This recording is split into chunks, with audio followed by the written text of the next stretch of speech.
நியாயாதிபதிகளின் புத்தகம் 2ஆம் அதிகாரம் 5ஆம் வசனத்தை வாசிப்போம். Let's read from the book of Judges chapter 2 verse 5.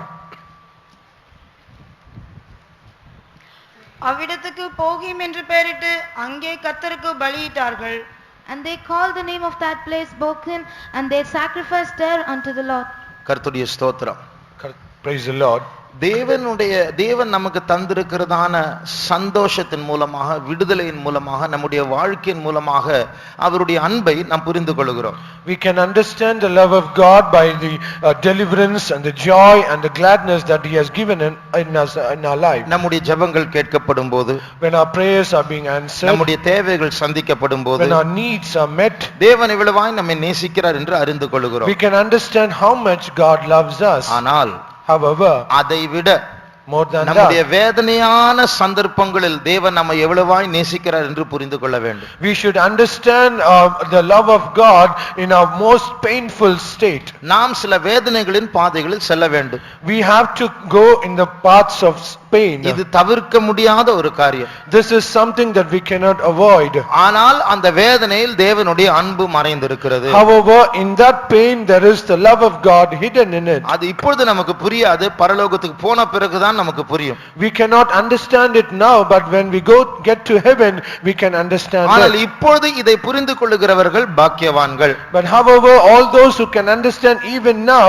they are most blessed. அப்படிப்பட்டவர்கள் வேதனையிலும் கர்த்தரை துதிப்பார்கள். And such people, even amidst their pain, they will praise the Lord. பைபிள்ல ஒரு வசனம் ஒன்று, புலம்பல் 3ஆம் அதிகாரம் 32ஆம் 33ஆம் வசனங்களில், when we there's a verse in the scripture, Lamentation chapter 3 verse 32 and 33. அவர் மனப்பூர்வமாக நம்மை உபத்திரவப்படுத்த மாட்டார். And he will not persecute us willingly. வாசியுங்கள்.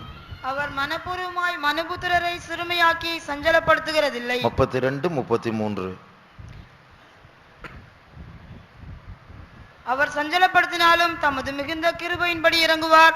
அவர் மனப்பூர்வமாய் மனுபுத்திரரை சிறுமையாக்கி சஞ்சலப்படுத்துகிற அவர்தான், ஆனால் மனப்பூர்வமாய் அல்ல. It is he who afflicts us, but he will not do it willingly. அவருக்கு சில காரியங்கள் பிடிக்காது, ஆனால் நாம் வளர வேண்டும் என்றால் அதை செய்துதான் ஆக வேண்டும். Because some things he doesn't like in our life, but however to correct us, he is forced to do something in us. ஏர்போர்ட்டுக்கு போனால் அங்கே சிலர் வெளிநாட்டுக்கு போவார்கள். வெளிநாட்டுக்கு போகிற நேரத்துல பெற்றோர் அழுவார்கள். அழுகிறதுனால போகாத என்று சொல்லி கூப்பிட மாட்டார்கள். அனுப்ப வேண்டும், ஆனால் அழவும் வேண்டும். என்ன செய்வது? If we get to airport, people who are about to travel abroad, they will be inside, but the parents, they will be outside. And because if they go abroad, it will be a very sorrowful thing, and they will cry. And because they cry, it is not that they should not go, they have to go. ஆகையால் அவர்கள் போய் எத்தனையோ வருடங்கள் கழித்து தான் வரப்போகிறார்கள். And after they travel abroad, they are going to return back after so many years. போகிறவர்களும் அழுவார்கள், அனுப்புகிறவர்களும் அழுவார்கள். Even people who travel and people who are left here also, they will cry. இது போல ஆண்டவர் சில வேதனையான பாதைகள் நம்மை அனுப்பும்போது நாம் அழுவோம், அவரும் அழுது கொண்டிருப்பார். So also when God leads us in some paths of pain, we also will cry, and also God also will cry along with us. ஏசாயா 63ஆம் அதிகாரத்தில் வாசிக்கிறோம், நம்முடைய எல்லா வேதனைகளிலும் அவரும் வேதனைப்படுகிறார். In Isaiah chapter 63 we read, in all our pains and all our griefs, he also is grieved, and he also feels a pain. எத்தனாவது வசனம்? 63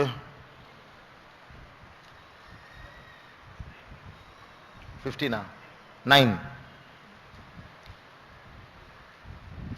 63 9. அவர்களுடைய எல்லா நெருக்கத்திலும் அவர் நெருக்கப்பட்டார். அவருடைய எல்லா நெருக்கத்திலும் அவர் நெருக்கப்பட்டார். இஸ்ரவேல் ஜனங்கள் நெருக்கப்படும் போது அவர் நெருக்கப்பட்டார். நாம் நெருக்கப்படும் போது அவரும் நெருக்கப்படுகிறார். When the children of Israel afflicted, God also is afflicted. Even so in our affliction, he is also afflicted. மார்த்தாள் மரியாள் அழுதபோது இயேசுவும் அழுதார். When Mary and Martha cried, Jesus also cried. அதுபோல நாம் துன்பப்படும் போது, நாம் கண்ணீர் வடிக்கும் போது, துக்கப்படும் போது அவரும் அதில் சேர்ந்து கொள்கிறார். அவர் பரம தகப்பன். So we also, when we are having pain and sorrow, sorrow we are grieved, he is also grieved because he is our heavenly Father. அப்படி ஒரு அழுகை வராவிட்டால் நாம் வளர மாட்டோம். If we do not have such a cry, we will not grow in our spiritual life. பைபிள்ல சொல்லப்பட்டிருக்கிறது, அவர் சில நேரத்தில் நம்மை சிட்சிக்கிறார், ஏன்? அவருடைய பரிசுத்தத்தின் பங்காளிகளாய் மாறும்படியாக. In the scripture it is said sometimes he chastises us. Why? Because we have to become partakers in his holiness. சில நேரத்தில் புத்தி இழந்து, தெளிந்த புத்தியை இழந்து நஷ்டப்பட்டு நம்ம ஆண்டவரை விட்டு தூரமாய் போய் விடுகிறோம். ஆகையால் நம்மை தட்டும்படியா, தெளிந்த புத்தியை தரும்படியா, கெட்ட குமாரனை போல ஒரு உபத்திரம் வந்தால் தான் புத்தி தெளிந்து, ஐயோ என் தகப்பன் வீட்டை விட்டு விட்டேனே, தேவனை விட்டு தூரமாய் போய்விட்டேனே என்று உணர்வுகள் வரும். அதனால் வேதனை அவசியம்.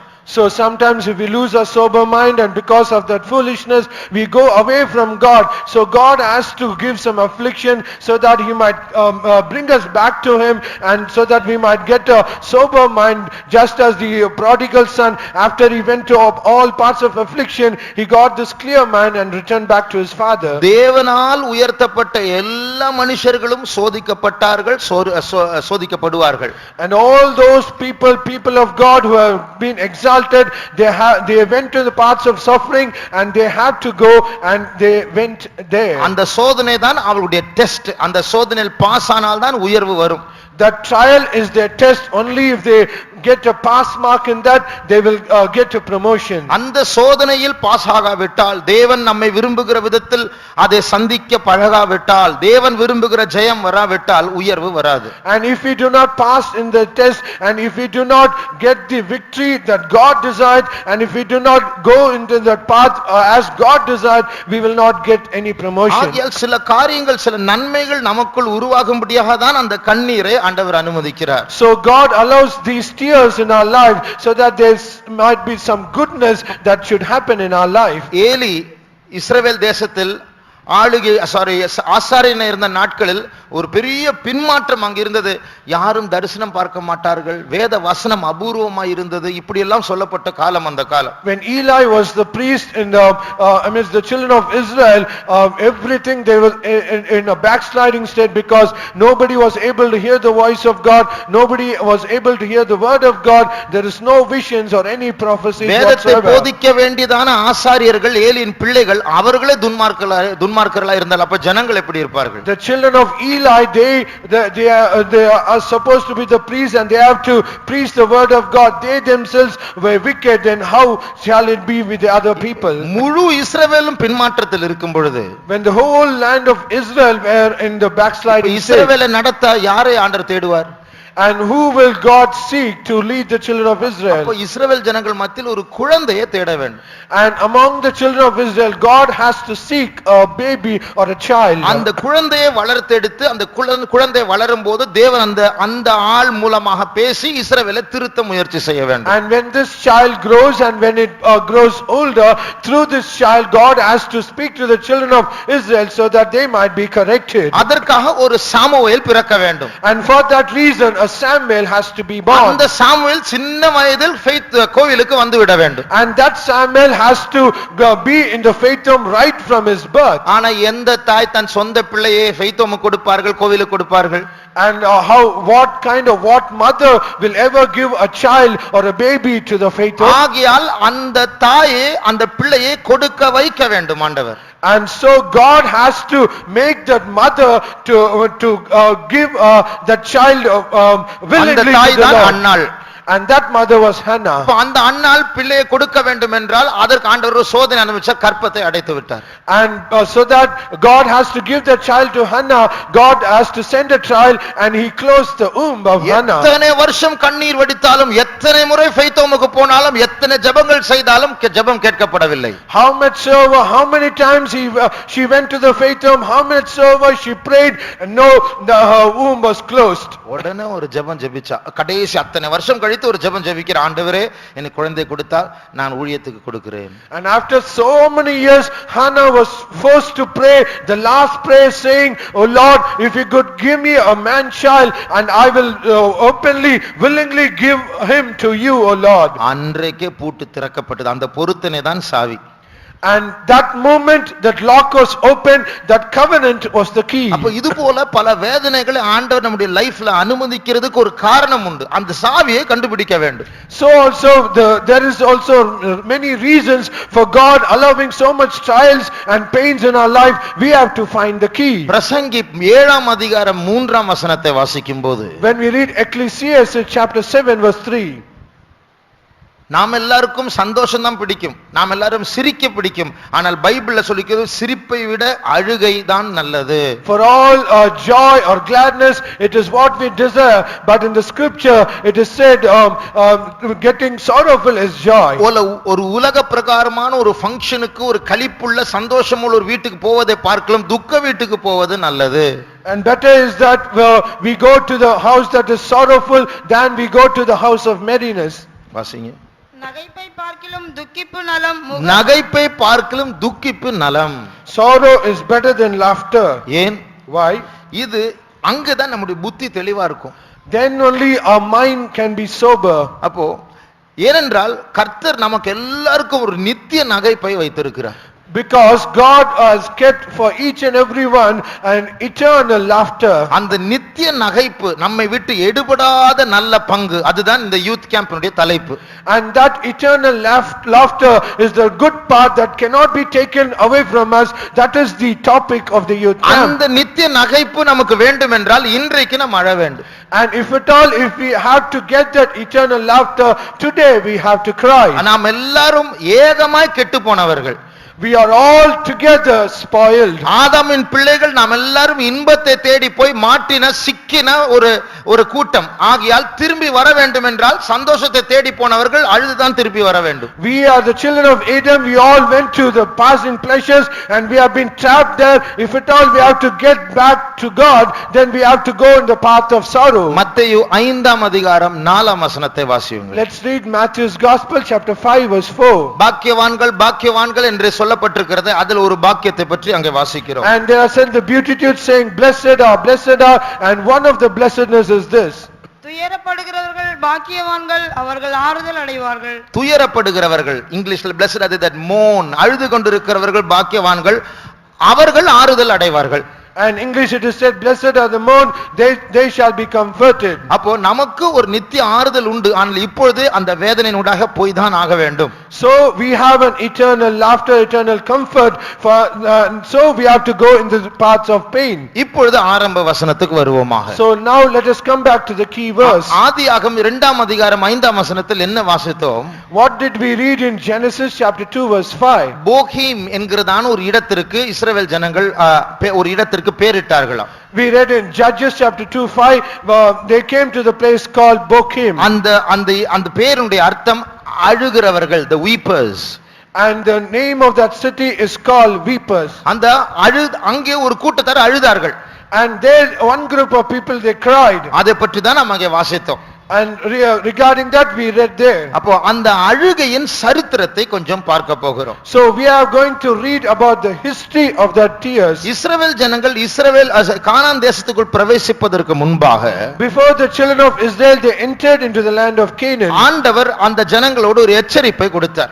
God gave a warning to that people.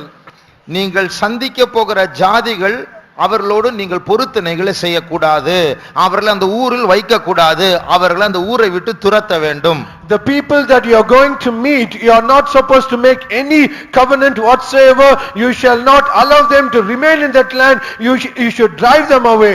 இப்படிப்பட்ட வேத பகுதிகளை இஸ்லாமியர்கள் அவர்கள் எடுத்து பைபிளே வன்முறை இருக்கிறது, ஆண்டவர் சொல்லுகிறார் விடாதே, அடி, கொல்லு, இப்படி எல்லாம் சொல்லுகிறார், இதெல்லாம் கடவுள் சொல்லலாமா என்று விமர்சனம் செய்கிறார்கள். Such scripture portion the Islamists they take for their discussion, and they said even in Bible there is said violence is said, they have to kill, they have to drive, they have to slew. ஏன் அந்த ஊரில் இருக்கிற ஆட்களை கொல்ல வேண்டும் என்று ஆண்டவர் சொல்லுகிறார்? Why is it God says you have to destroy the people of that land? ரெண்டு காரணங்கள் உண்டு. There are two reasons. எல்லாரையும் நேசிக்க வேண்டும், உலகத்தில் இவ்வளவாய் அன்பு கூர்ந்தார் என்று இயேசு சொன்னாரே, அந்த ஆண்டவர் ஏன் இவர்களை விடாதே, இவர்களை துரத்து என்று சொல்லுகிறார்? God who said you should love everyone, and he who said that, why is he saying that you shall not allow those people to remain, you should destroy them? ரெண்டு காரணங்கள். two reasons. ஒன்று, ஆதியாகமம் 15ஆம் அதிகாரத்தில் ஆண்டவர் சொல்லுகிறார், எம்மோரியர் அதாவது கானான் தேசத்தில் குடியிருக்கிறவர்களுடைய அக்கிரமம் இன்னும் நிறைவேறவில்லை. One reason is Genesis chapter 15, we read the nation called Amorites because their iniquity is not completed. அதனுடைய அர்த்தம், இப்பொழுது துரத்துங்கள் என்று சொன்னால் அவருடைய அக்கிரமம் நிறைவேறி இருக்கிறது, நிறைவு அடைந்திருக்கிறது. இதற்கு மேல் அந்த தேசத்தில் அவர்களை வைக்க முடியாது. அவர்களுடைய நியாய தீர்ப்பை உங்கள் மூலமாய் செலுத்த போகிறேன். துரத்து. When he says you shall drive them out now, then it means that their iniquity is being perfected or completed and no more they should be allowed to live there, and he said drive them out. இந்த மழையை விட இந்த வசனம் தான் முக்கியமானது. அதனால நம்முடைய mind ஸ்ட்ராங்கா இருந்தா அதை கவனிக்காம வசனத்தை கவனிக்க வேண்டும். More than this rain, this word is stronger, so our mind should not be deviated or distracted, so let us concentrate. அப்ப அந்த 7 ஜாதிகள் 31 ராஜாக்களினுடைய அக்கிரமம் நிறைவேறினது என்று சொன்ன பூர்ணம் அடைந்த போது இஸ்ரவேலரை அனுப்பி அவர்களை துரத்து என்று சொல்லுகிறார். When the iniquity of the 7 nations and 31 kings are completed, then to pronounce judgment upon them, God sends the children of Israel to drive them out. ஏனென்றால் அந்த தேசம் தேவனால் தெரிந்து கொள்ளப்பட்ட தேசம், குடிகளை வாந்தி பண்ணுகிற தேசம். தீட்டுப்படுத்தினால் அந்த தேசமே அவர்களை கக்கி போடுமாம். Because that land is the selected land of God, and if that land gets defiled, but those people it will be defiled, so these nations have to be driven out. ஆகையால் ஆண்டவர் இஸ்ரவேல் ஜனங்களை பார்த்து சொல்லுகிறார், உங்கள் மூலமா அவர்களை வாந்தி பண்ண போகிறேன், நீங்களும் ஜாக்கிரதையா இருங்கள். நீங்கள் தேசத்தை தீட்டுப்படுத்தினால் உங்களையும் வாந்தி பண்ணி போடுவேன் என்று சொல்லுகிறார். So God said to the children of Israel, through you I am going to spew that nation out of that land, so you also should be careful, because if we also mingle along with them, I have to be forced to spew you out. அவர்களோடு நீங்கள் சேராதிருங்கள், அவர்களோடு பொருத்தனைகளை செய்ய வேண்டாம், நட்பு வைக்க வேண்டாம் என்று சொல்வதற்கு, துரத்துங்கள் என்று சொல்வதற்கு இரண்டாவது காரணம் உண்டு. And there is another second reason. So when he says you should not mingle along them, you should not go along with them, because I will spew you out. அந்த தேசத்தார், அந்த குடியினர் ஆராதித்து வந்த தேவர்கள் பிசாசுகள்.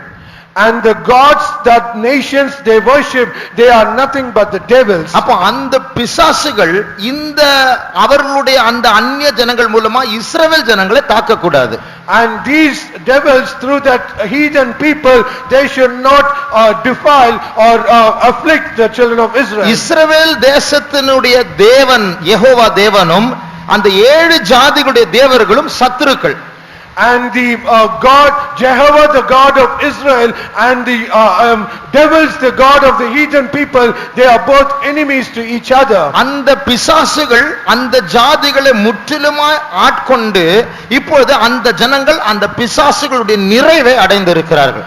And these devils, they have controlled the nations, and because of these devils, the nations have completed or they perfected in iniquity. ஆகையால் ஆண்டவர் சொல்லுகிறார், நீங்கள் அங்க போய் அவர்களோடு ஒப்பந்தம் செய்தால் அவர்களுடைய தேவர்கள் இவர்கள் மூலமா உங்களை தாக்கி என்னிடத்திலிருந்து பிரித்து விடுவார்கள்.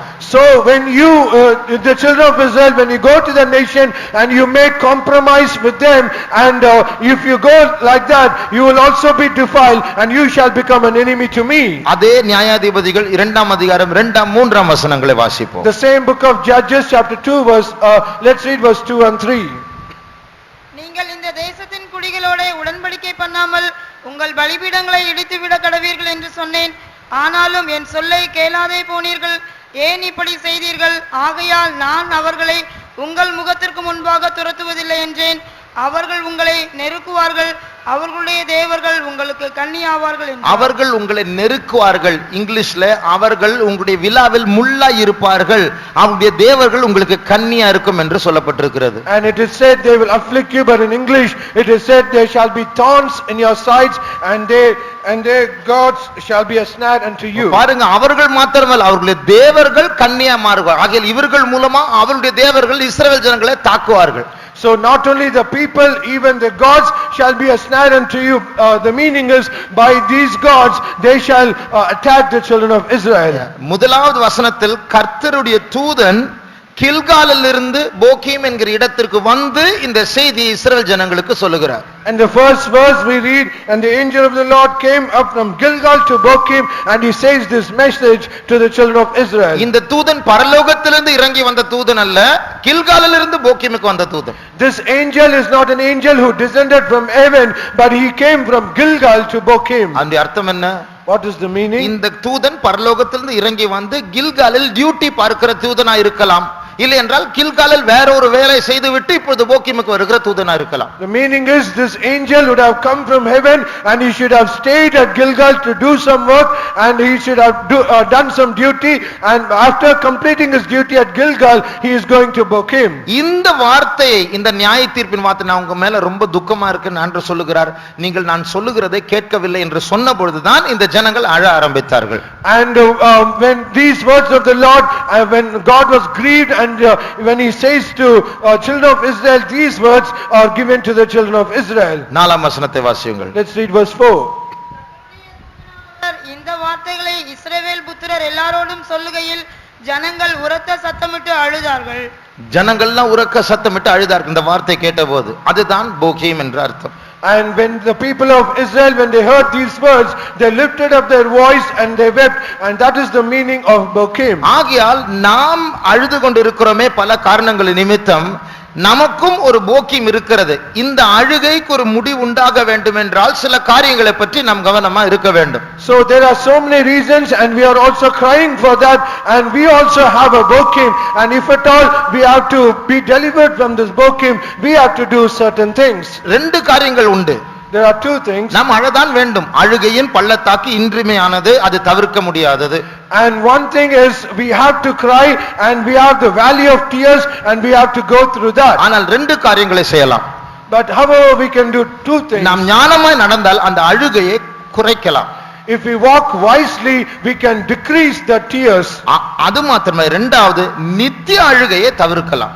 Not only that, we can also avoid that eternal crying. அங்கே நித்திய அழுகை, நித்திய பற்கடிப்பு உண்டு நரகத்தில். And there is eternal crying or eternal gnashing of teeth in hell. ஆகையால் நாம் எப்படி ஜாக்கிரதையா இருந்து இந்த அழுகையை குறைக்கலாம் என்று நாம் பார்க்க போகிறோம். So how we should be careful and how we should decrease this tears, we are going to meditate. ஆகையால் இந்த வேத பகுதியிலிருந்து நாம் படிக்க வேண்டிய சில ஆவிக்குரிய பாடங்கள் உண்டு. So in the scripture portion there is some spiritual lessons that we have to learn. சுருக்கமாக அதை பார்க்க போகிறோம். We are going to see it in short. ஒன்று, Firstly, இந்த உலகத்தில் இருக்கிற எல்லா இன்பங்களின் முடிவில் ஒரு கண்ணீர் உண்டு. and in all the pleasures of this world, at the end of it there is a tear. மறுபடியும் சொல்லுகிறேன், Once again I say, இந்த உலகம் தருகிற சந்தோஷம் உண்டு. எல்லா சந்தோஷத்தினுடைய முடிவில, அந்த ரோட்டினுடைய முடிவில கண்ணீர் தான் இருக்கும். there are so many pleasures in this world. In all the pleasures of this world, at the end of that road there is a crying. அடிக்கடி நாம் இப்படி சொல்ல கேட்டு இருப்போம். And we often would have heard this thing. ரொம்ப சிரிக்க கூடாது, ரொம்ப சிரிச்சா என்ன நடக்கும்? கடைசியில் அழுகை வரும். We should not laugh very much, because at the end of that laughter there will be tears. ஆனா தேவனுடைய சந்தோஷத்துல அப்படி கிடையாது. But however, in the joy of the Lord, nothing of that sort is there. ஆனால் உலகம் தருகிற எல்லா சந்தோஷத்தின் முடிவு அழுகைதான். But however, in all the joy and the pleasures that the world is giving us, there is a crying. C.S. Lewis என்கிறதான ஒரு ஆவிக்குரிய ஒரு ஞானி இப்படி சொன்னார். There is a spiritual man, a man of God called C.S. Lewis. He said like this: God cannot give you a happiness apart from himself because it does not exist. தேவனுக்கு அப்பாற்பட்ட ஒரு சந்தோஷத்தை தேவனால் கொடுக்க முடியாது. கொடுக்கக்கூடிய ஒரே சந்தோஷம் தேவன் அவரே தான். ஏனென்றால் அவரை தவிர வேற சந்தோஷம் இல்லையா. God cannot give happiness that is apart from himself, because that does not exist, because he is the happiness. அப்போ இந்த உலகத்துல எவ்வளவு சந்தோஷம் இருக்காது என்னது? So if that be so, then there are so many happiness and joy in this world. What is that? அதுதான் sweet poison, இனிமையான விஷம். That is called sweet poison. நான் அடிக்கடி சொல்லுகிற ஒரு உதாரணம் உண்டு. There is also an example that I often used to say. எலி மருந்தானது 2% தான் மருந்து, 98% ஸ்வீட் தான் அது. The rat poison is 98% sweet, only 2% is poison. ஆனா அதுக்கு பேர் எலி ஸ்வீட் இல்ல, எலி மருந்து. But however, that name is called not rat sweet, but it is called rat poison. அதுபோல இந்த உலகம் தருகிற சந்தோஷம் உண்மையாகவே 98% சந்தோஷம் இருக்கலாம். ஆனால் உன் ஆத்துமாவை கொல்லக்கூடியதான கடைசியா நித்திய அழுகைக்குள் நடத்தக்கூடிய 2% விஷம் உண்டு. So also the pleasures that the world is giving you, it might be 98% sweet to us, but however there is 2% of poison that can even get you away from eternal joy. எரேமியா 2ஆம் அதிகாரம் 23ஆம் வசனத்தை வாசிக்கும் போது மனுஷர்களாகிய நம்முடைய சுபாவத்தை அங்கே பார்க்கலாம். When we read Jeremiah chapter 2 verse 23, we can read the character of man. நான் தீட்டுப்படவில்லை, நான் பாகால்களை பின்பற்றவில்லை என்று நீ எப்படி சொல்லுகிறாய்? பள்ளத்தாக்கிலே நீ நடக்கிற மார்க்கத்தை பார், நீ செய்ததை உணர்ந்து கொள். தாறுமாறாய் ஓடுகிற வேகமான பெண்ணொட்டகம் நீ. வேகமான பெண்ணொட்டகம், தாறுமாறாய் ஓடுகிற வேகமான, தீமையை செய்ய வனாந்தரத்துக்குள் ஓடி போக வேகமாய் ஓடுகிற பெண்ணொட்டகம். Thou art a swift dromedary traversing a ways which can run in the wilderness to do evil. நம்முடைய இருதயமானது தவறு செய்கிற இருதயம் மாத்திரமல்ல, தவறு செய்யும்படியா வேகமாய் ஓடுகிற இருதயம். A heart is a heart, it not only tries to do evil, but also it runs very swiftly to do that evil. ஆனால் இந்த வேகமாய் இன்பத்தை தேடி ஓடுகிற இந்த உலகத்துல திடீரென்று கண்ணீர் வருமே, நான் சொன்னேனே அது நல்ல கண்ணீர். ஏனென்றால் அது நித்திய கண்ணீரை தவிர்க்கக்கூடிய தற்காலிகமான கண்ணீர், அது நமக்கு நல்லது. And as I said, when we go very swiftly in this world enjoying the pleasures, there will be a snare. That snare, it is indeed very good, because it will escape us from that eternal snare. ஆகையால் முதல் பாடம் இதுதான். So the first lesson is this. இஸ்ரவேல் ஜனங்கள் எதற்காக ஆண்டவர் சொன்னார் அந்த 7 ஜாதிகளோடு ஒப்பந்தம் செய்யாதே என்று? ஆனால் செய்தார்கள். ஏன்? And to the children of Israel, God said, you shall not make any league with the 7 nations. Why he said so? அதிக நாட்கள் யுத்தம் இருந்ததாம். Because there were battles for so many days. அப்ப அதிக நாட்கள் சத்துருக்களோடு இடைப்பட வேண்டிய சூழ்நிலை வந்தது. And because of that, there was a situation where they have to encounter so many days with the enemies. என்ன ஆயிருக்கும்? நிறைய நாட்கள் அவர்கள் மத்தியில் இருந்ததனால அவர்களோடு பழக ஆரம்பித்து விட்டார்கள். So what would have happened? Because there are so many days with the enemy, they have to mingle themselves with the enemy. ஆகையால் human sympathy, மனித அனுதாபம் என்கிறதான ஒரு சுபாவத்து நிமித்தம் சிலரை விட்டு வைத்தார்கள். And because of human sympathy, they left some people alive. அதுதான் ஆண்டவர் சொன்னார், நான் சொல்வதை கேட்காமல் மனுஷர்களை நேசித்து அவர்களை பிரியப்படுத்தும்படியாக அவர்களை துரத்தாமல் உங்கள் மத்தியில் விட்டு வைத்தீர்களே, இது உங்களுக்கு கன்னியாய் மாறும். And that is what God said, you have left some people alive, and you did not do what I said, and you loved people, and you have transgressed my commandment, and that has become your snare. அது நிமித்தம் தான் இந்த இஸ்ரவேல் ஜனங்கள் போகீம் என்கிற இடத்தில் அழுதார்கள். அது நல்ல அழுகை, அவர்களை மனம் திரும்ப வைக்கிற அழுகை, நான் செய்தது தவறு என்று ஒத்துக்கொள்ளுகிற ஒரு அழுகை. And that is the reason the people of children of Israel, they cried at Bokim. That is a very good cry, because they have turned back to the Lord. ஆகையால் இப்படி நம்மை அழ வைக்கிற சில சந்தர்ப்பங்கள் உண்டு. அது நாம் ஆண்டவருடைய பாதை விட்டு விலகினதான சந்தர்ப்பங்கள் திருப்பி கொண்டு வருகிறதான அழுகை. And there are so many times where God made us to cry, because it is a path where it does not take away from God, however it draws us towards God. இரண்டாவது, Secondly, நம்மை திருத்த இந்த ஒரு வேதனை போதாது, பல வேதனைகள் ஆண்டவர் அனுமதிப்பார். and to correct us, this single pain or one pain is not adequate, but there is needed many pains that God has to allow. ஏன் தெரியுமா? Why? நாம் தீவிரமாய் வேகமாய் ஓடுகிற பெண்ணொட்டகம் மாத்திரமல்ல, அதுல பிடிவாதமாய் இருக்க, தவறு செய்வதில் பிடிவாதமானவர்கள். Not only we are swift dromedaries to run to do that evil, also we are adamant and we are so stubborn in doing that evil. ஒரு தண்டனையினால், ஒரு சிட்சையினால், ஒரு வேதனையினால் நம்முடைய இருதயம் படிக்காது. By one chastisement, but one trial, our heart will not learn the lesson. எனக்கு ஞாபகம் இருக்கு, நான் 6ஆம் கிளாஸ் படிக்கும் பொழுதே கெட்ட வார்த்தைகளை பேச ஆரம்பித்து. I do still remember, while I was studying in class 6, I started to speak bad words. என்னுடைய பிரின்சிபல் என்னை முழு கிளாஸுக்கு முன்பாக என்னை கன்னத்தில் ஒரு 30-40 முறை அடிச்சிருப்பாங்க அன்னைக்கு ஒரே நாள்ல. And my principal, before all the classmates, she would have slapped at least 30 to 40 times. முழு ஸ்கூல்ல எல்லா கிளாஸுக்கு போய் என்னுடைய பேரை சொல்லி நான் சொல்ற வரைக்கும் இவங்கிட்ட பேசக்கூடாதுன்னு போய் சொன்னாங்க எல்லா And class. through the whole school, to every class, she went to every class and said, such and such person, you should not speak to him. ஒரு வருடம் கழித்து மறுபடியும் கெட்ட வார்த்தைகள் பேச ஆரம்பித்தேன். And after 1 year also, again I started to speak bad words. அந்த வேதனை மறந்த போது, அந்த தண்டனை மறந்த போது, மனதை விட்டு போகும்போது மறுபடியும் பாவம் தன்னுடைய படத்தை எடுக்கும். When I forgot that pain and when I forgot that suffering, then afterward this sin, it will start to come up. நியாயாதிபதிகள் 2ஆம் அதிகாரம் 19ஆம் வசனத்தை வாசியுங்கள். Let's read Judges chapter 2 verse 19. நியாயாதிபதி மரணமடைந்தவுடனே அவர்கள் திரும்பி அந்நிய தேவர்களை பின்பற்றவும் சேவிக்கவும் பணிந்து கொள்ளவும் தங்கள் பிதாக்களை பார்க்கிலும் கேடாய் நடந்து தங்கள் கிரயத்தங்களையும் தங்கள் முரட்டாட்டமான வழிகளையும் விடாதிருப்பார்கள். முரட்டாட்டமான வழிகளை விடாதிருந்தார்கள். They did not forsake their stubborn way. அந்த stubborn இங்கிலீஷ்ல பிடிவாதமான வழிகள். And in English it is a very stubborn way. இந்த வசனம் என்ன சொல்லி இருக்கு தெரியுமா? So what does this verse say? இவங்க உபத்திரப்படும் போது ஆண்டவரை நோக்கி அழுவார்கள்.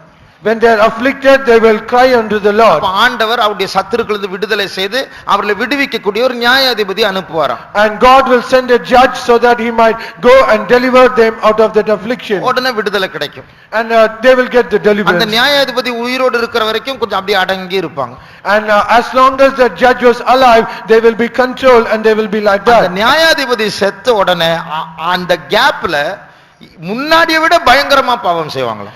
And the moment the judge is dead, in that gap, they will do more sin before that, and they will be corrupted more. அவர்கள் மாத்திரமல்ல, நாம் எல்லாரும் அப்படிதான். Not only they, every one of us like that. ஆகையால் நம்மை திருத்துவதற்கு ஒரு சோதனை அல்ல, ஒரு நீண்ட சோதனை வேண்டும் அல்லது பல சோதனைகள் வேண்டும். So to correct us, it is not one trial is enough. There has to be multiple trials or a long trial to correct us. 23ஆம் வசனத்தை வாசியுங்கள். Let's read verse 23. அதற்காக கர்த்தர் அந்த ஜாதிகளை யோசுவாவின் கையில் ஒப்புக்கொடாமலும் அவர்கள் சீக்கிரமாய் துரத்தி விடாமலும் விட்டு வைத்தார். பாருங்கள், அந்த ஜாதிகளை துரத்தி விடாமல், சீக்கிரமாய் துரத்தி விடாமல் விட்டு வைத்தார். அது அர்த்தம், எத்தனையோ நாட்கள் பிறகு பார்த்து இயேசுவின் காலத்தில் அந்த ஜாதிகள் எல்லாம் இல்ல, துரத்தி விட்டார். ஆனால் எத்தனையோ ஆண்டுகள் அவர்கள் கூட இருந்தார். ஏன்? இவர்களை குத்தி குத்தி குத்தி தேவனுடைய பிரமாணங்களை கற்றுக்கொள்ள வைக்கும்படியாக என்று முந்தின வசனம் சொல்லுகிறது.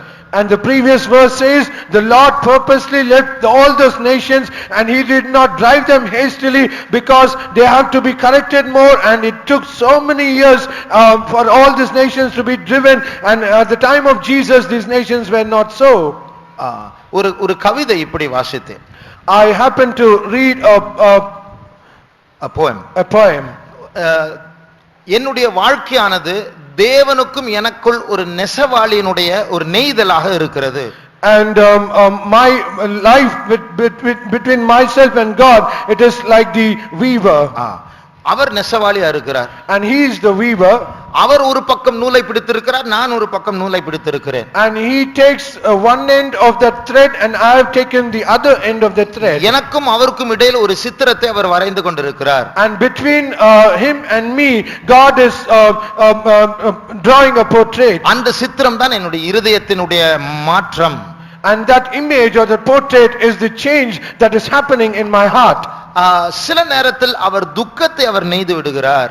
Sometimes he weaves a sorrow in that. ஆனால் சில நேரத்தில் இப்படி அவர் என்னை நடத்தும் போது நான் ஒரு முட்டாள்தனமாக பெருமைனால நான் அவரை குற்றப்படுத்தி விடுகிறேன்.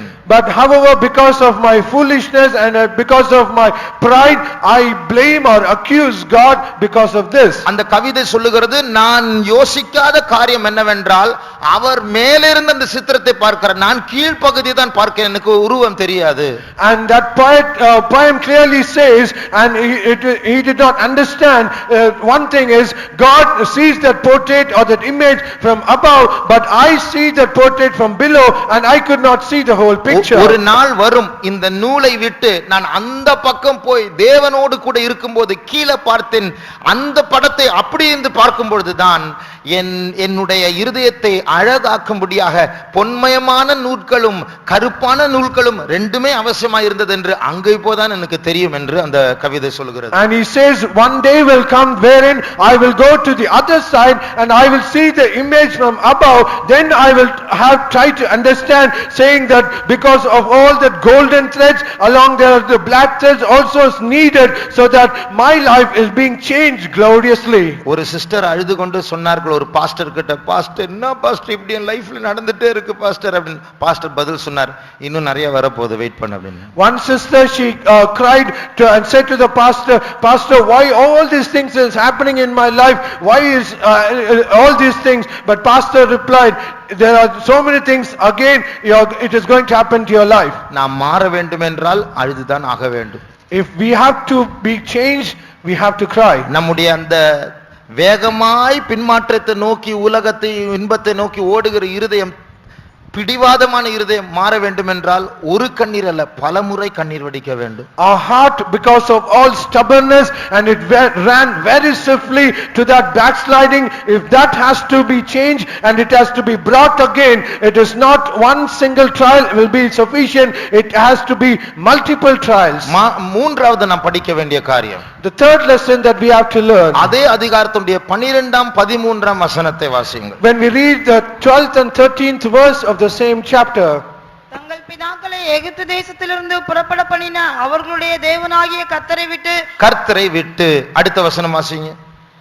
அவர்கள் கர்த்தரை விட்டு பாருங்கள், கர்த்தரை விட்டு என்று ரெண்டு முறை சொல்லப்பட்டிருக்கிறது. So it is said they forsook the Lord twice. அதனுடைய அர்த்தம் என்ன? What is the meaning? இந்த கண்ணீரை ஆண்டவர் அனுமதிக்கிற காரணமே, இஸ்ரவேல் ஜனங்களை தூதன் அனுப்பி கடிந்து கொள்ளுகிற காரணமே அவர்கள் இவரை விட்டு போக கூடாது, சேர்த்து கொள்ளப்பட வேண்டும். அதுதான் அவருடைய உண்மையான நோக்கம். The very purpose, or the true purpose of the Lord setting the snare or sending the angel of God to rebuke the children of Israel is so that they should be destroyed, but they should come back to him. ஒரு தத்துவ ஞானி C.S. Lewis என்று சொன்னேனே, அவர் இப்படி சொன்னார். A philosopher called C.S. Lewis, as I said, he said like this: God whispers in our pleasure but shouts in our pain. அதாவது தேவன் நம்முடைய இன்பமான நேரங்களில் நம்மோடு மெதுவாய் பேசுகிறார், ஆனால் சோதனை நேரத்தில் அவர் சத்தமாய் பேசுகிறார். God whispers at our pleasure but he shouts at pain, because when we go in the trials, God whispers. அங்க போகாதே அப்படின்னு சொல்வதற்கும் அங்க போகாதே என்று சொல்வதற்கு ஒரு வித்தியாசம் இருக்கு. So there is a difference, saying the tone is different when you say you should not go there and you should not go there in a very high tone. அந்த இரண்டாவது சத்தம் ஒரு ஆபத்தை சொல்லுகிறது. ஒன்று நீ குழிக்குள் விழுவாய், இல்லை என்றால் நான் அடிப்பேன். Because the second tone, which is of a higher degree, it says that there is a danger when you go further, and he warns us. ஆகையால் இந்த வேதனையும் கர்த்தருடைய அன்பின் பிரதிபலிப்பு தான். அங்கே குழிக்குள் விழாது அல்ல, என்னிடத்தில் வா என்று நம்முடைய சோதனைகள் அவரிடத்தில் நம்மை அழைக்கிறது. Even at this pain, it is the manifestation of his love, because we are supposed to fall into that pit, and God is warning us so that we might not go there. இஸ்ரவேல் ஜனங்கள் வனாந்தரத்துக்கு கொண்டு போகப்பட்ட போது, when the children of Israel, when they were taken to the wilderness, ஆண்டவர் என்ன சொன்னார் தெரியுமா? Do you know what God said to them? யாத்திராகமம் 19ஆம் அதிகாரம் 4ஆம் வசனத்தை வாசிப்போம். When we read Exodus chapter 19 verse 4, நான் எகிப்தியருக்கு செய்ததையும் நான் உங்களை கழுகுகளுடைய சட்டைகளின் மேல் சுமந்து உங்களை என்னண்டையிலே சேர்த்து கொண்டதையும் நீங்கள் கண்டிருக்கிறீர்கள். பாருங்கள், வனாந்தரத்துக்கு கொண்டு வந்தது என்னண்டையில் சேர்த்து கொண்டேன் என்று சொல்லுகிறார். So he bringing them to the wilderness is the reason so that he might bring them back to him. ஆகையால் நம்முடைய ஜீவியம் ஒரு வனாந்தர பாதையாய் இருக்கும் என்றால் அது தேவன் ஏன் அப்படி நம்மை நடத்துகிறார்? நம்முடைய உள்ளத்தில் இருக்கிற அழுக்கையும் குப்பையும் எல்லாவற்றையும் மாற்றிவிட்டு அவர் அண்டை நம்மை சேர்த்துக் கொள்ளும்படியா செய்கிறார். If at all we are being led in the path of wilderness, we should understand why God is leading us, so that he might remove all uncleanness and filthiness from our heart, and he might bring us back to him. சமீபத்தில் ஒரு சகோதரி இப்படி சாட்சி அவருடைய வாழ்க்கையை பற்றி சொன்னார்கள். Recently a sister, she shared events that happened in her life. நம்முடைய சபையில் உள்ள விசுவாசி, she is a believer in our church. ஆனா கல்யாணம் வெளியே நடந்தது. However, she was married outside of church. வெளியே நடந்து போய் பின்மாற்றத்துக்குள்ள போய் விட்டது வாழ்க்கை. And she had the marriage outside and her life was in a backsliding நாங்க state. ரெண்டு பேர், நானும் புருஷனும் சினிமாவுக்கு போயிருக்கிறோம், குடிச்சிருக்கிறோம், ரெண்டு பேரும் குடிச்சிருக்காங்க. And she said, myself along with my husband, we went to cinema and we also drunk alcohol. இப்போ பயங்கர சண்டை, ரெண்டு பேரும் பிரிஞ்சிட்டாங்க. But now there is so many strife between them and they are divided. அப்ப ஊழியக்காரர்கள் எல்லாம் பேசி பேசி கடைசியாக அவளும் மறுபடியும் புருஷன் வீட்டுக்கு போயாச்சு. போய் அவன் புருஷன், மாமனார், மாமியார் எல்லாம் நீ போ, வீட்டுக்கு போ என்று சொல்லி பயங்கர சண்டை ஆயிடுச்சு. அவள் நான் போகவே மாட்டேன், செத்த அங்கதான் சாவே என்று சொல்லி பிடிவாதமா நின்றாள். And after the saints of God, they spoke so many times and they returned, the husband returned to the house, and even though many people said, go out, but he is adamant and stubborn that he will not go even if I die. அப்போ அவள் அறிக்கை செய்த, நான் ஆண்டவரை விட்டு விலகி போயிட்டு அதனால தான் எனக்கு இந்த அடி எல்லாம். And she confessed, said, because I went away from God and God chastised me and that is the pain that I am enduring. அவ சொல்றாய், அந்த வீட்டுக்குள்ள இதுவரைக்கும் லைஃப்ல கிடைக்காத அபிஷேகம் எனக்கு கிடைச்சது. And now she said she has received that anointing that she had not received hitherto. அப்ப அந்த கூட இருந்தவங்க நடிக்கிறப்ப ஜெபிக்கிறவன் நடிக்கிற அப்படின்னு சொன்னாங்க.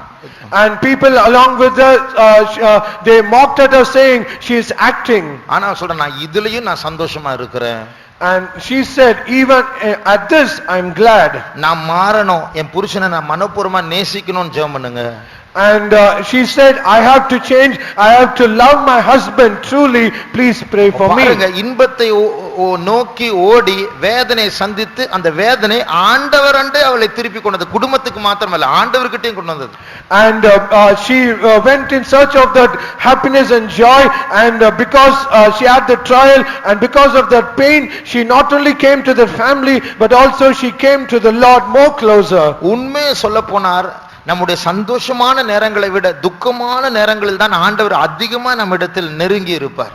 To be honest, more than in the times that we are joyful, God is more closer when we are afflicted or in a painful state. போகீம் என்கிறதான அந்த கண்ணீரின் பாதையின் நோக்கம் ஆண்டவர் அனுமதிக்க நோக்கம் தம்மண்டை நம்மை சேர்க்கும்படியாக. The very purpose the Lord allows that state of Bochim, the experience of tears, is that he might bring us closer to him. நாலாவது, fourthly, நாம் எல்லாரும் சேர்ந்து ஆண்டவரை மனப்பூர்வமாய் நேசிக்க வேண்டும் என்றால், அவரை சேவிக்க வேண்டும் என்றால், if all together we join ourselves and we have to worship and serve the Lord willingly and wholeheartedly, நமக்கு வல்லமை வாய்ந்த கண்டிப்பான நடத்துப்புக்காரர் வேண்டும். we surely need a powerful and a strict leading. இரண்டாம் அதிகாரம், அதே நியாயாதிபதிகள் இரண்டாம் அதிகாரம் 7ஆம் வசனத்தை வாசிக்கும் போது, when we read Judges chapter 2 verse 7, யோசுவாவின் காலத்தில் அவர்கள் கர்த்தரை சேவித்தார்கள். and they served the Lord in the days of Joshua. ஆனால் 9ஆம் 10ஆம் வசனங்கள்லாம் வாசிக்கும் போது அவர் மரித்த பிறகு மறுபடியும் பின்மாற்றத்துக்குள் போய்விட்டார்கள். However, when we read in verse 9 and 10, after Joshua died, they went back away from God. அதனுடைய அர்த்தம் என்ன? What is the meaning? நம்முடைய நடத்துப்புக்காரர் ஸ்ட்ராங்காக கண்டிப்பாக ஆவிக்குரியவர்களாக இருந்தால் சபை முழுவதுமாக காக்கப்படும், ஆண்டவரை எல்லாரும் சேவிப்பார்கள். And if our leaders are strong and they are strict to us, then the whole church, they will serve the Lord and they will be obedient to the Lord. இவர்கள் இந்த ஆண்ட காலத்துடைய பேர் நியாயாதிபதிகளின் காலம். இவர்கள் ராஜாக்கள் அல்ல, நியாயாதிபதிகள். And the dispensation that these people lived, it is not called the days of the kings, but it is the days of the judges. நியாயாதிபதி என்று ஜட்ஜ் என்று சொன்னால் நன்மைக்கும் தீமைக்கும் உள்ள வித்தியாசத்தை பகுத்தறிந்து பிரிக்கக்கூடிய ஒருவர். When we say a judge, he is a person who can discern between good and evil and he can judge rightly. அவர் தீமையை ஒழித்து நன்மையை ஸ்தாபிக்க வேண்டியவர்கள். And he is a person who has to supposed to destroy the evil and he should establish the good. இது போல ஆண்டவர் நம்முடைய நடத்திப்புக்காரரை காக்க வேண்டும். கர்த்தருடைய கிருபையினால நல்ல நடத்திப்புக்காரரை கர்த்தர் நமக்கு தந்திருக்கிறார். Truly by the sheer grace of God, God has given very good leaders and he has protected us hitherto. ஆகிய ஆகையால் தான் நாம் எல்லாரும் காக்கப்படுகிறோம். And because of that one reason we are being protected. அடிக்கடி அவர்களை ஜெபத்தில் தாங்கினால் அவர்கள் நம்மை நன்றாய் நடத்துவார்கள், கர்த்தரை நாம் நன்றாய் சேவிக்கலாம். And often when we remember them in all our prayers, then God will protect them, and through them we also will be protected. இப்பொழுது அப்படி உட்கார்ந்து கண்களை மூடுவோமாக. So as we are seated, let us close our eyes. நாம் கொஞ்சம் ஒரு 50 ஸ்தோத்திரம் பண்ண போகிறோம். We are going to offer 500 praises. ஆண்டவர் நம்முடைய நடத்துப்புக்காரரை பலப்படுத்த வேண்டும். God should strengthen our leaders. ஆண்டவர் நம்முடைய நடத்துப்புக்காரரை நன்றாய் கண்டிப்போடு அன்போடு நம்மை நடத்த நம்மை பலப்படுத்த வேண்டும். God should strengthen all our leaders so that they might lead us strictly as well as lovingly. அதற்காக கர்த்தரை ஸ்தோத்திரிப்போம். Let us praise our God. ஸ்தோத்திரம் ஸ்தோத்திரம் ஸ்தோத்திரம் ஸ்தோத்திரம் ஸ்தோத்திரம் ஸ்தோத்திரம் ஸ்தோத்திரம் ஸ்தோத்திரம் ஸ்தோத்திரம் ஸ்தோத்திரம் ஸ்தோத்திரம் ஸ்தோத்திரம் ஸ்தோத்திரம் ஸ்தோத்திரம் ஸ்தோத்திரம் ஸ்தோத்திரம் ஸ்தோத்திரம். நம்முடைய 3 தலைமை பாஸ்டர்மாரை கர்த்தர் பலப்படுத்தும்படியாய் ஸ்தோத்திரிப்போம். ஸ்தோத்திரம் ஸ்தோத்திரம் ஸ்தோத்திரம் ஸ்தோத்திரம் ஸ்தோத்திரம் ஸ்தோத்திரம் ஸ்தோத்திரம் ஸ்தோத்திரம் ஸ்தோத்திரம். நம்முடைய சென்ட்ரல் பாஸ்டர் அம்மிச்சியை கர்த்தர் பலப்படுத்தும்படியாய் ஸ்தோத்திரிப்போம். ஸ்தோத்திரம் ஸ்தோத்திரம் ஸ்தோத்திரம் ஸ்தோத்திரம் ஸ்தோத்திரம் ஸ்தோத்திரம் ஸ்தோத்திரம் ஸ்தோத்திரம் ஸ்தோத்திரம். மவுண்டில் இருக்கிற ஊழியக்காரர்களை கர்த்தர் பலப்படுத்தும்படியாய் ஸ்தோத்திரிப்போம். ஸ்தோத்திரம் ஸ்தோத்திரம் ஸ்தோத்திரம் ஸ்தோத்திரம் ஸ்தோத்திரம் ஸ்தோத்திரம் ஸ்தோத்திரம். 11வது வசனத்தை வாசியுங்கள். Let's read verse 11. அப்பொழுது இஸ்ரவேல் புத்திரர் கர்த்தரின் பார்வைக்கு பொல்லாப்பானதை செய்து பாகால்களை செய்வித்து. பாருங்கள், யோசுவா மரித்தோடனே திருப்பியும் பின்மாற்றம். So as soon as Joshua was dead, they went to the backsliding. ஆகையால் நம்முடைய நடத்துப்புக்காரர் நம்மோடு இருக்கிற வரைக்கும், கண்டிப்பா இருக்கிற வரைக்கும் அது நமக்கு ஆசீர்வாதம், நாம் பாதுகாக்கப்படுவோம். So as long as our leaders are strict and they are strict toward us, it is good for us and we will be protected. 5வது. Fifthly, 10ஆம் வசனத்தை வாசியுங்கள். let's read verse 10. அக்காலத்தில் இருந்த அந்த சந்ததியார் எல்லாரும் தங்கள் பிதாக்களுடன் சேர்க்கப்பட்ட பின்பு கர்த்தரையும் அவர் இஸ்ரவேலுக்காக செய்த கிரியையும் அறியாத வேறொரு சந்ததி அவர்களுக்கு பின் எழும்பிற்று. பாருங்கள், கர்த்தரை அறியாத வேறொரு சந்ததி அவர்களுக்கு பின் எழும்பினது. அவர்கள் தான் தீமை செய்து பாகாலை தொழுது கொள்ள ஆரம்பித்தார். And we see another generation that knew not the Lord, and it is those people who worked against the Lord. இது போல நம் மத்தியில் அடுத்த தலைமுறை எழும்பிக் கொண்டிருக்கிறது. So also in our midst there are the next generation rising. அவர்கள் தான் நம்முடைய வாலிபர்கள், நம்முடைய பிள்ளைகள். Those are the people who are our youths and our children. இந்த வசனத்தில் வாசித்தது போல கர்த்தரை அறியாதவர்களாக, சபையை கெடுக்கிறவர்களாக, இஸ்ரவேலின் பின்மாற்றத்துக்கு காரணமாய் அவர்கள் அந்த அடுத்த தலைமுறை, அதுபோல நம்முடைய பிள்ளைகள் மாறக்கூடாது. And as this generation who knew not the Lord, and those are the generation which corrupted themselves against the Lord, and so also there are people, the young people and the children, they should not become like that. இப்போ அடுத்த வாரம் வாலிபர்களுக்காக தான் youth camp. And in this week it is for those young people we have the youth camp. ஒரு admission ஃபீ கிடையாது, எல்லாமே free தான். லட்சக்கணக்கான ரூபாய் ஊழியக்காரர்கள், விசுவாசி எத்தனை பேர் அங்க போய் இரவும் பகலும் வேலை செஞ்சிட்டு இருக்கிறாங்க. And there is no admission fee, there is no any kind of fee, and there are so many lakhs of rupees being spent, and so many servants of God and believers, they are laboring day and night there. ஏன்? Why? அடுத்த தலைமுறை பாதுகாக்கப்பட வேண்டும். Because the next generation should be protected. 2 மாசம் project குறிப்பு நம்முடைய சபையில வாலிபர்களுக்காக. எதற்காக? ஆண்டவர் அதை மாற்ற விடவில்லை. அடுத்து இந்த மாதம் வேற பாயிண்ட் சொல்லி இருக்க வேண்டும், ஆனால் ஆண்டவர் மாற்ற விடவில்லை. எதற்காக? வாலிபர்கள் பாதுகாக்கப்பட வேண்டும். And for 2 months the project point is that we should pray for our young.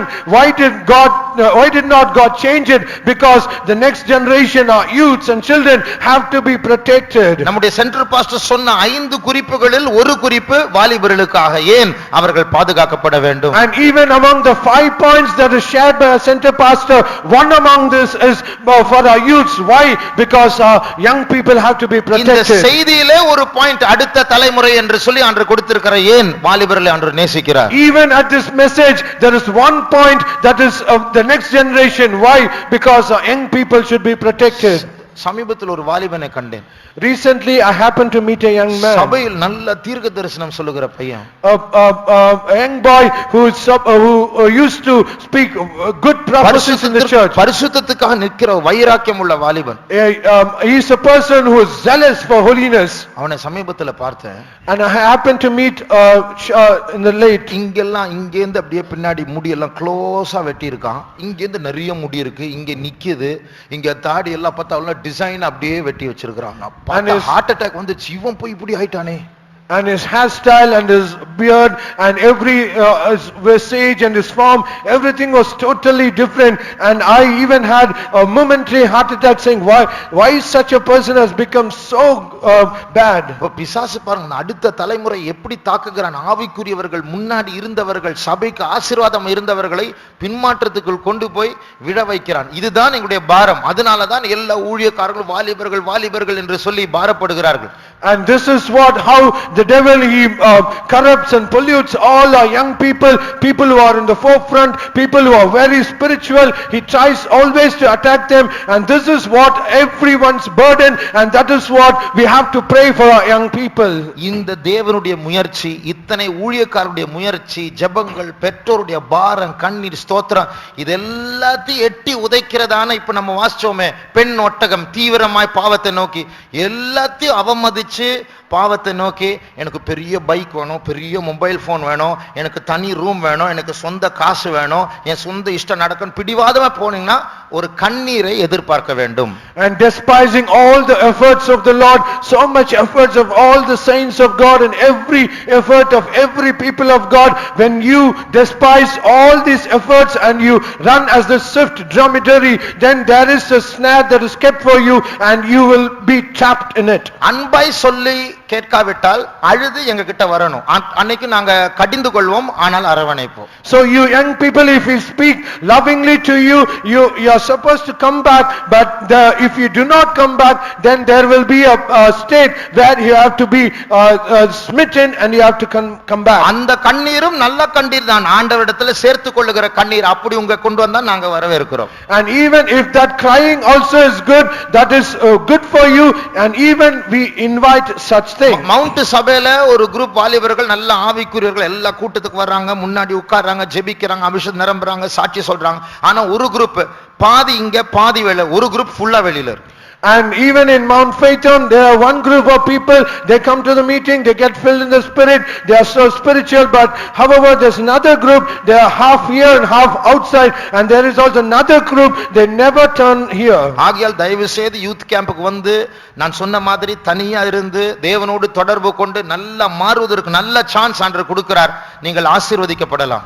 So as I said earlier, when you get to the youth camp, as I said earlier, you should be alone, get communicated with God, be alone, and there's so much of opportunity so that you can be changed. Please make use of it. யார் வெளியில இருந்தாலும் கூட்டங்களுக்கு வராவிட்டாலும் நீங்க வந்து முன்னாடி வந்து உட்காருங்க, ஜெபியுங்க. அந்த சுத்தி அலைஞ்சிட்டு இருப்பாங்க ஒரு குரூப், அவங்களோட தயவு செய்து சேராங்க.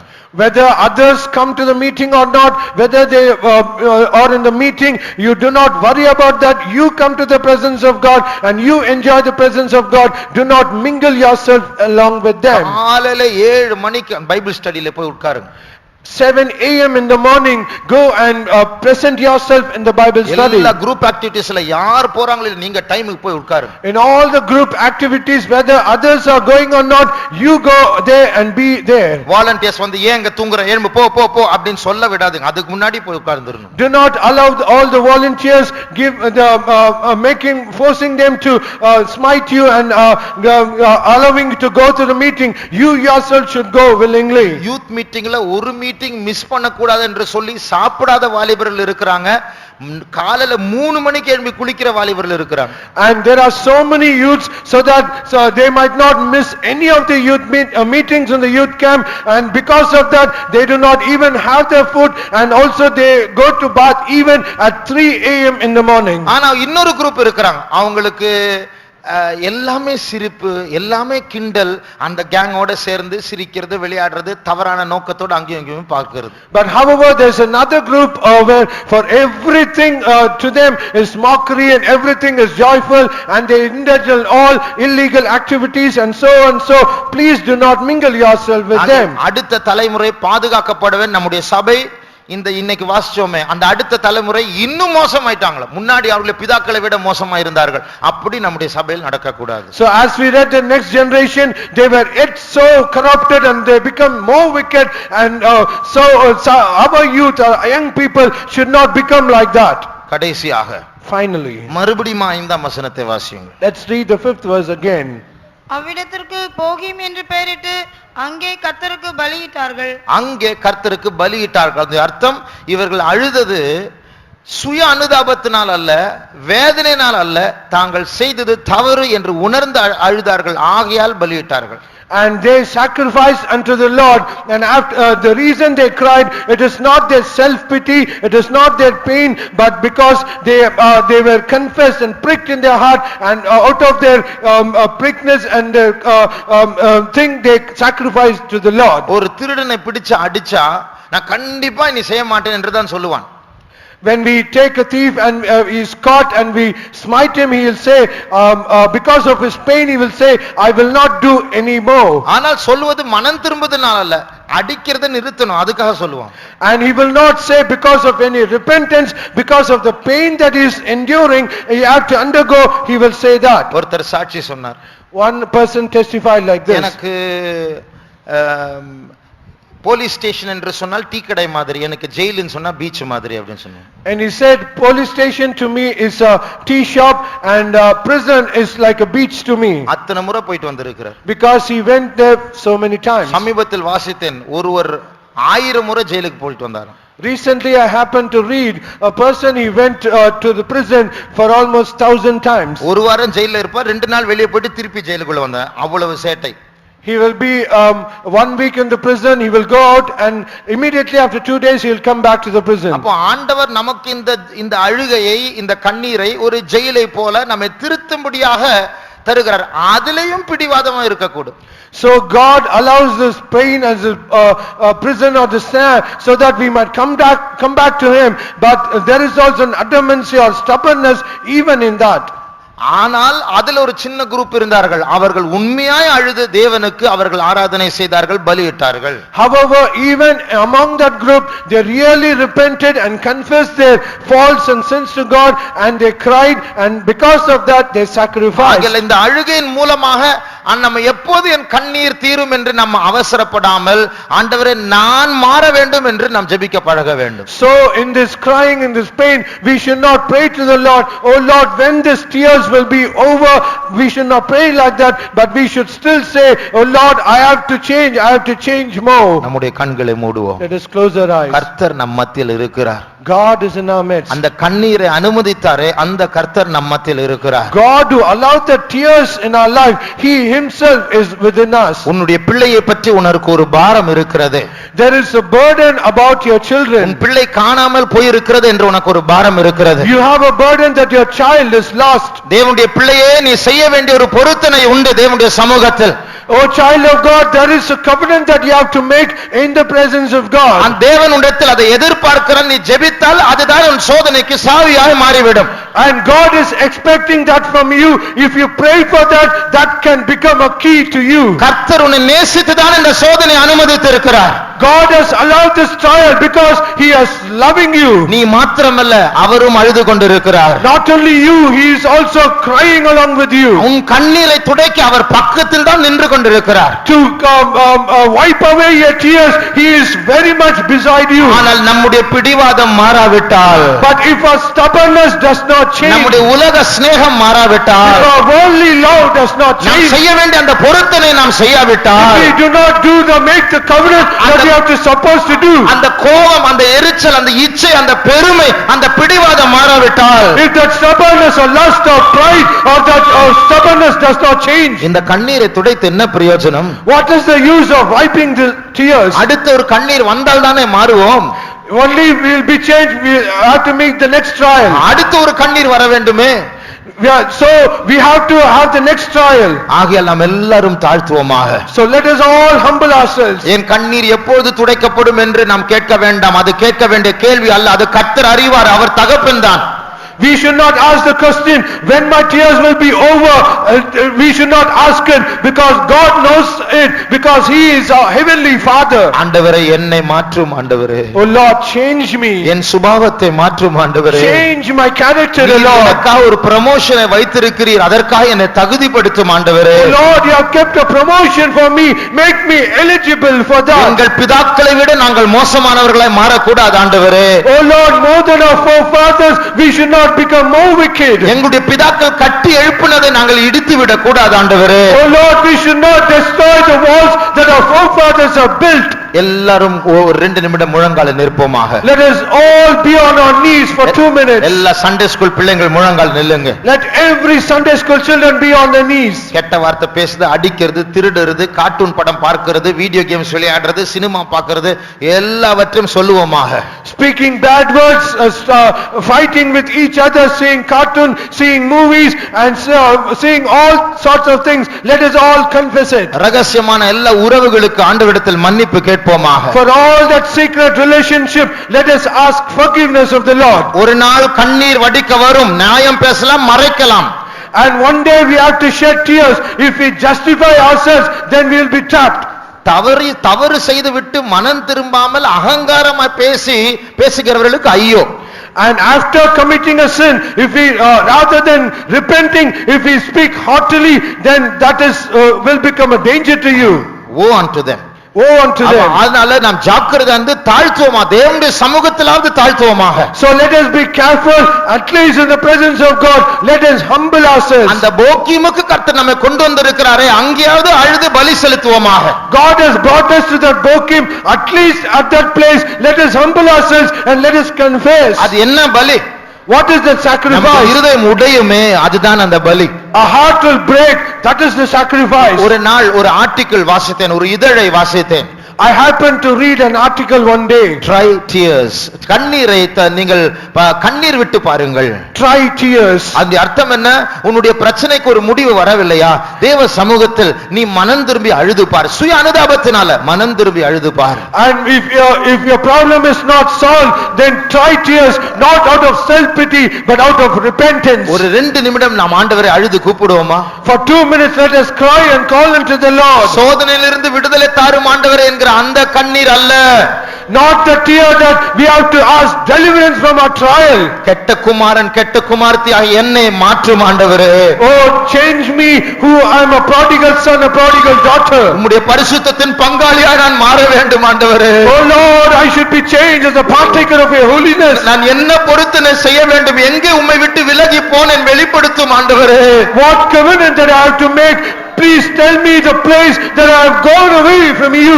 நான் தீவிரமாய் ஓடுகிற பெண்ணொட்டகமாய் இருக்கிறேன், என்னை திரும்பி கொண்டு வரும் ஆண்டவரே. Oh Lord, I am like a swift dormitory that is running away from you.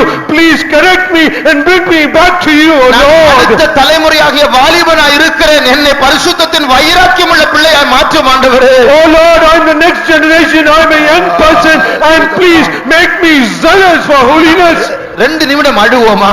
For 2 minutes let us cry. அன்புள்ள அப்பா நம்மத்தில் நடந்து கொண்டிருக்கிறார். Our loving Father, He is in our midst. நமக்காக அவர் அழுதாரு.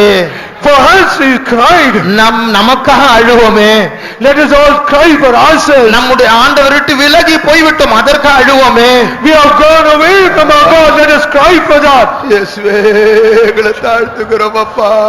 எங்களுடைய தவறுகளை மன்னியும் ஆண்டவரே. எங்களுடைய அக்கிரமங்கள் பாவங்களை மன்னியும் ஆண்டவரே.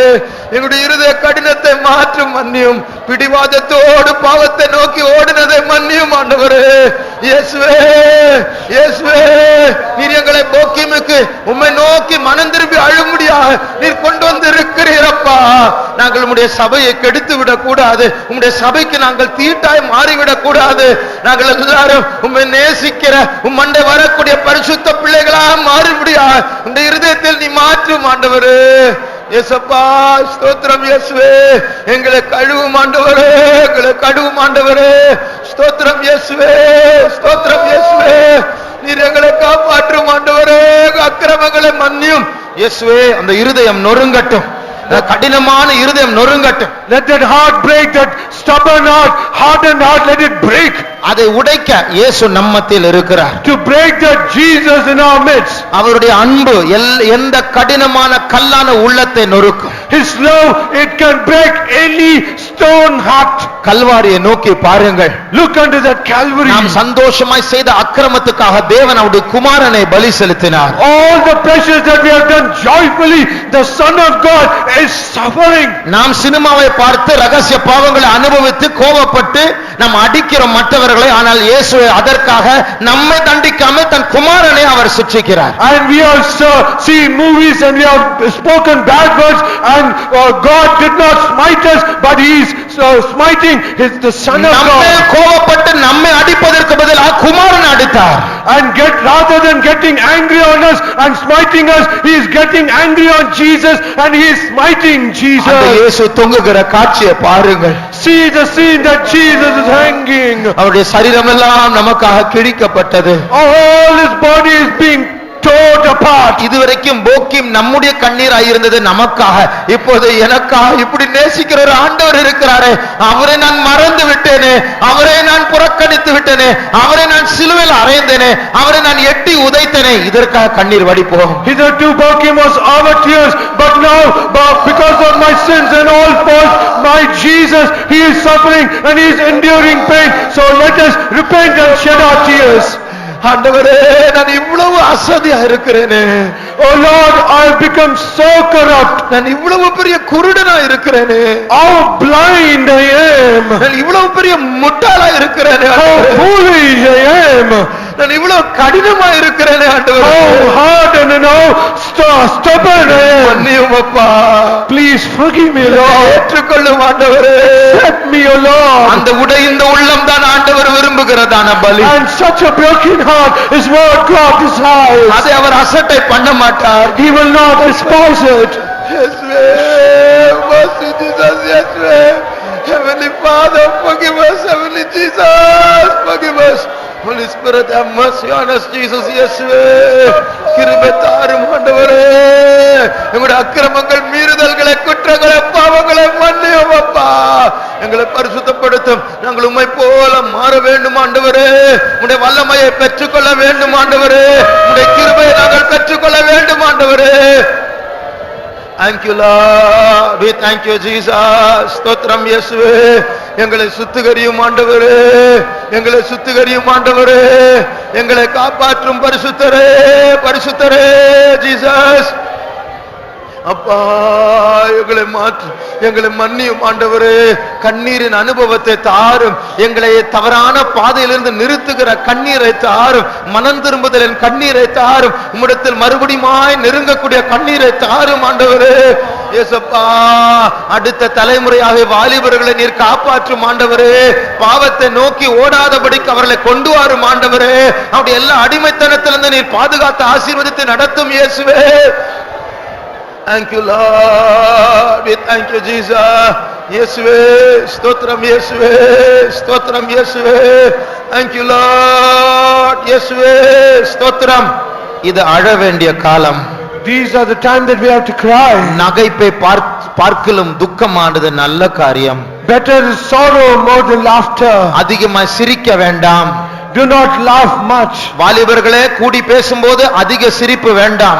Oh young people, when you get together, let not be more laughter. தெளிந்த புத்தியோடு பக்தி விருத்திக்கு ஏதுவான காரியங்களை ஒருவரோடு ஒருவர் பேசுவோமாக. Let us be sober minded and let us speak things that is for இயேசு edification. சீக்கிரமாய் வரப்போகிறார். And Jesus is going to come very நாம் soon. சீக்கிரமாய் மாற வேண்டும். We have to change very quickly. இப்பொழுது அழுவோமாக. Let us cry now. நித்திய நகைப்பு நமக்காக காத்து கொண்டிருக்கிறது. And there is an eternal laughter that is kept for us. நித்திய அழுகையும் நமக்காய் காத்து And கொண்டிருக்கிறது. also there is everlasting crying அங்க நாம் also there. யாரும் போகக்கூடாது. None of us should go there. இன்றைக்கு அழுதால் நாளைக்கு சிரிக்கலாம். If we cry now, today, we can laugh tomorrow. இன்றைக்கு சிரித்தால் நாளைக்கு அழ வேண்டி வரும். And if we laugh today, we have to cry tomorrow. கண்ணீரின் காலம். This is the days of tears. ராக்காலங்கள் விழித்திருக்க வேண்டிய காலம். These are the days they have to wake in the night. இருதயம் உடைய வேண்டிய காலம். These are the days their heart should be நெஞ்சை broken. அடித்து ஆண்டவரை தேட வேண்டிய காலம். And these are the days we have to smite our breast and seek the Lord. தாழ்த்த வேண்டிய காலம். These are the days we have to humble. ஆண்டவருடைய காலை பிடிக்க வேண்டிய காலம். These are the days we have to hold on the feet of Jesus. ஆண்டவரை பிடித்து ஜெயம் எடுக்க வேண்டிய காலம். These are the days we have to hold on to God and we have to pray. போராடி ஜெயிப்போமாக. Let us strive and pray. நம்முடைய இருதயத்தை உடைக்க நம்முடைய பலவீனங்கள் நமக்கு உதவி செய்ய ஆவியானவர் நமக்குள்ள இருக்கிறார். And the Spirit of God is with us so that He might help us in our infirmities. இந்த போக்கியமின் கண்ணீரின் அனுபவம் எனக்கு வேண்டும் என்று சொல்லுகிறவர்கள், And all those who desire that I need the experience of Bokim. வேதனையால் வருகிற கண்ணீர் மாத்திரமல்ல, Not only the tears because of pain. கர்த்தர் மேல் உள்ளதான அன்பு நிமித்தம் வருகிற கண்ணீர். And the tears because of the love that I have நான் of God. மாற்றத்தில் இருக்க என்று உணர்கிற கண்ணீர். Understanding tears that I am in backsliding. பாவங்களை மன்னியும் என்று அறிக்கையிடுகிற கண்ணீர். But tears where we say, forgive my sins. இயேசுவே நான் உம்மை நேசிக்கிறேன் என்று சொல்லக்கூடிய கண்ணீர். The tears where we say, Jesus, I love you. அவர் என்னை நேசிக்கிறார் என்று உணரக்கூடிய கண்ணீர். A tear that we have an understanding that we love Him. அந்த கண்ணீரின் அனுபவம் எனக்கு ஒரு ஆவியாய் வேண்டும் என்று சொல்லுகிற கரங்களை உயர்த்துவோம். All those who say that experience of tears should be a spirit to me, lift up your hands.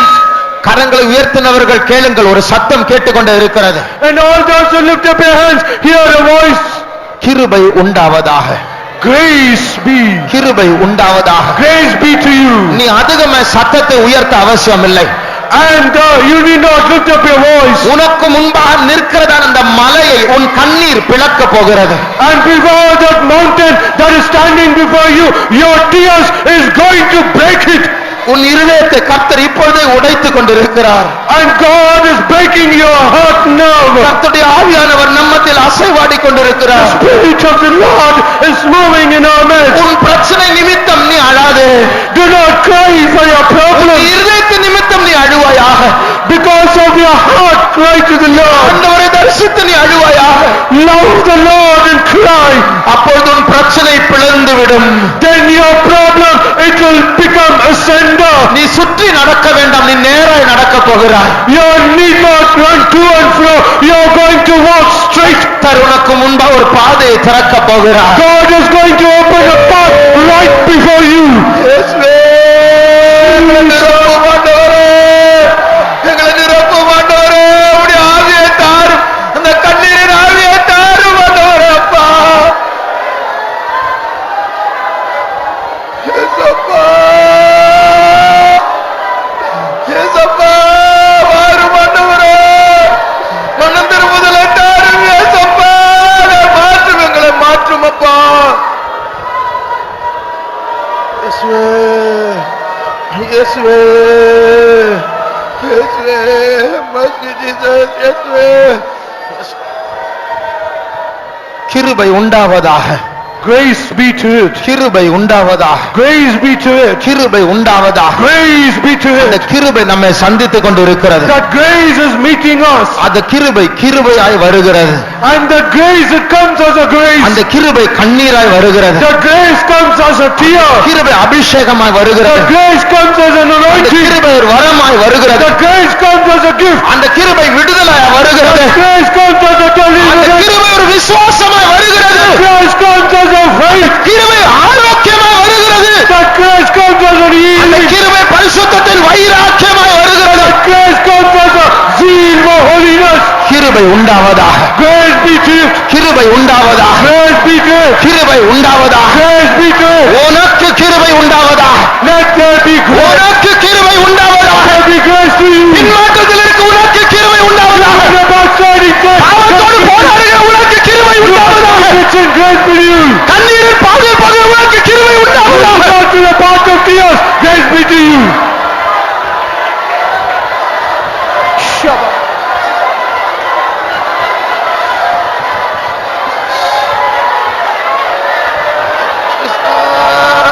இயேசுவே,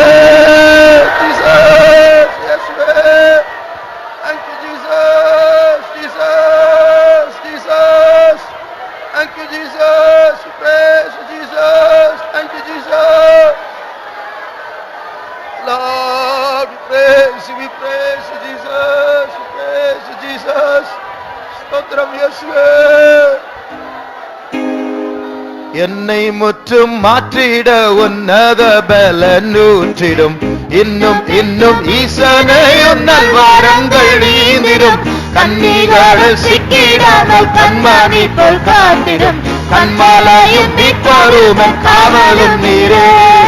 என்னை முற்றும் மாற்றிட உன்னத பலன் ஊற்றிடும், இன்னும் இன்னும் ஈசனே உன்னல் வாரங்கள் நீந்திடும், கன்னிகளும் சிக்கிடாமல் கண்மணி போல் காத்திடும், கண்மாலையும் மீட்பருமன் காவலும் நீரே.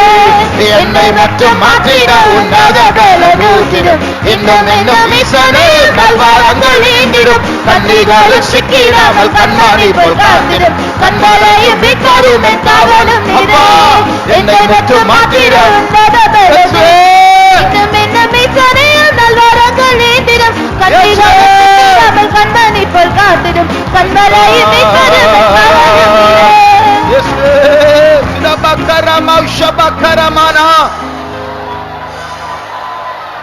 Jesus, thank you, Jesus, thank you, Jesus. Amen. இயேசுவே ஸ்தோத்திரம், இயேசுவே ஸ்தோத்திரம். எல்லாரும் கண்களை மூடுங்கள், யாரும் கண்களை திறக்க வேண்டாம். Let all close their eyes, do not open your eyes. எல்லா சண்டே ஸ்கூல் பிள்ளைகள் கண்ணை மூடுங்க. கர்த்தர் உங்களுக்கு ஒரு அபிஷேகத்தை தர போகிறார். All Sunday school children close their eyes. God is going to give you an anointing. அவர் என்னுடைய மீட்பராய் இருக்கிறார். He is my redeemer. பாவ குழியில் விழுந்து கிடக்கிற, பின்மாற்றத்தின் குழியில், வியாதியின் குழியில், அவசுவாசத்தின் குழியில், அதரியத்தின் குழியில் விழுந்து கிடக்கிற என்னை தூக்கி எடுக்கிற மீட்பர். And he is a redeemer who redeems out of the pit of sin, in backsliding, in all things that I have. அவர் என்னை கண்மலையில் நிறுத்துகிறவர். He makes to stand me on the rock. இனி நான் தடுமாறுவதில்லை. No more I will stagger. என் கால்களை அவர் ஸ்திரப்படுத்துகிறவர். He will establish my feet. இனிமேல் எந்த போராட்டத்தை வந்தாலும், So whatever persecutions come, என் காவல் அவரே. He is my refuge. என் கண்மலை, என் மீட்பர், என் காவல் அவரே. He is my rock. He is my redeemer. He is my rock. மறுபடியும் இதை பாட போகிறோம், ஒரு முறைதான். We are going to sing this chorus once again. ஆனால் கர்த்தர் இந்த நேரத்தில் பெரியவர்களுக்கும் சிறியவர்களுக்கும் வாலிபர்களுக்கும் ஒரு அபிஷேகத்தை வைத்திருக்கிறார். However, God has kept an anointing for the old, the young and the children. அடுத்த தலைமுறை கவனியுங்கள். The next generation, listen. பிதாக்களை விட மோசமாகாதபடிக்கு கர்த்தர் ஒரு அபிஷேகத்தை தர போகிறார். And more than your forefathers, God is going to give an anointing to you. உங்கள் மூலமாய் நீங்கள் ஒப்பு கொடுத்தால் உங்கள் மூலமாய் சபையை கர்த்தர் மாற்றுவார். You have submitted yourself, but through you, God is going to change the whole church. என்னை முற்றும் மாற்றிட உன்னத பலன் ஊற்றிடும், இன்னும் இன்னும் ஈசனே உன்னல் வாரங்கள் நீந்திடும், கன்னிகளில் சிக்கிடாமல் கண்மணி போல் காத்திடும், கண்மாலையும் மீட்பருமன் காவலும் நீரே. என்னை முற்றும் மாற்றிட உன்னத பலன் ஊற்றிடும், இன்னும் இன்னும் ஈசனே உன்னல் வாரங்கள் நீந்திடும், கன்னிகளில் சிக்கிடாமல் கண்மணி போல் காத்திடும், கண்மலையும் மீட்பருமன் காவலும் நீரே.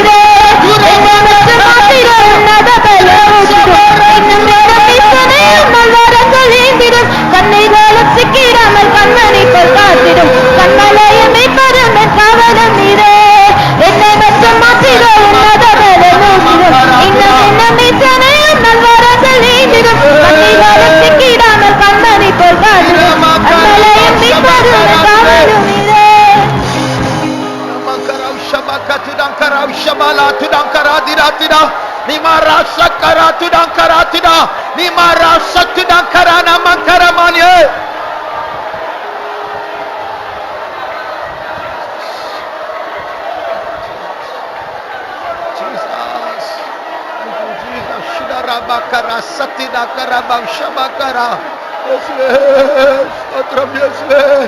ஸ்தோத்திரம் இயேசுவே, ஸ்தோத்திரம், மாற்றும் இயேசுவே, மாற்றும் இயேசுவே, மாற்றும் இயேசுவே.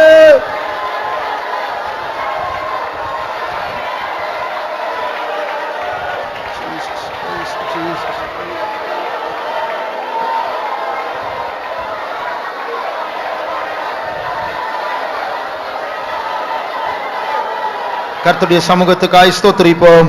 ஸ்தோத்திரம், ஸ்தோத்திரம், ஸ்தோத்திரம், ஸ்தோத்திரம், ஸ்தோத்திரம், ஸ்தோத்திரம், ஸ்தோத்திரம், ஸ்தோத்திரம்.